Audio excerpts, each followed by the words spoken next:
Welcome, ladies and gentlemen, to another Minecraft moment. My name is Autism Father. Sorry for the delay between the first episode and this episode. It was the worst month of my life, and a lot of people would blame that on karma. No, sorry. It's not karma. Now, karma, as you probably think of it, is that universal thing out there that just sort of keeps balance between good and bad. Like, if somebody does something bad, then something bad will happen to them in return at some point, sometime, maybe.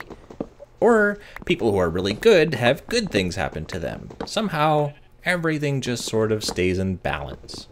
Did you know that karma is really a concept that's only about 200 years old? And I know 200 years sounds like a really long time, but it's not.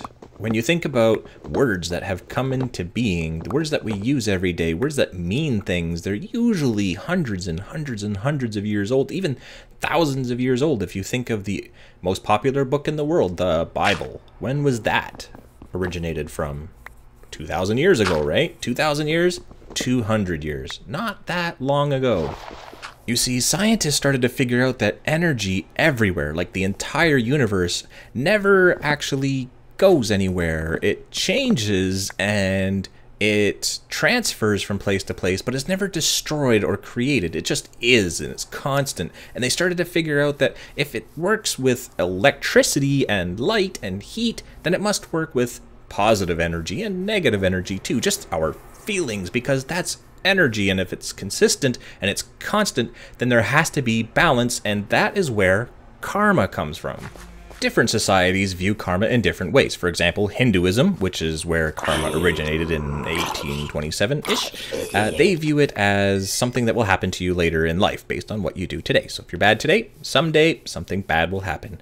Buddhism, on the other hand, they view it as a cause and effect sort of thing. So if you do something bad right now, it causes something else bad, which causes something else bad. And eventually something bad will happen to you only because you started that chain reaction.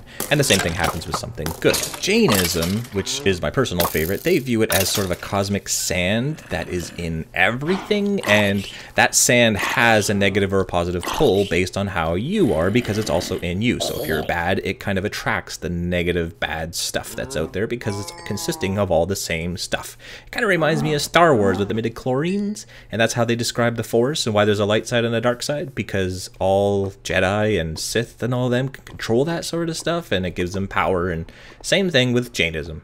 Personally, I think some people just sat around trying to figure out how to get other people to be good even when there's nobody else around to judge them or to keep them on track or to tell them not to do things. And so they came up with this cosmic karma thing that's watching over them. And not only will it punish you if you do bad, but it'll reward you if you do good. Sounds great. But the point is that it is a man-made concept. It is something that somebody thought of and wrote down in a book and came up with the rules and the guidelines and got other people to believe, and people believe it. And they can't explain it and they can't prove it, but they go by it because why not?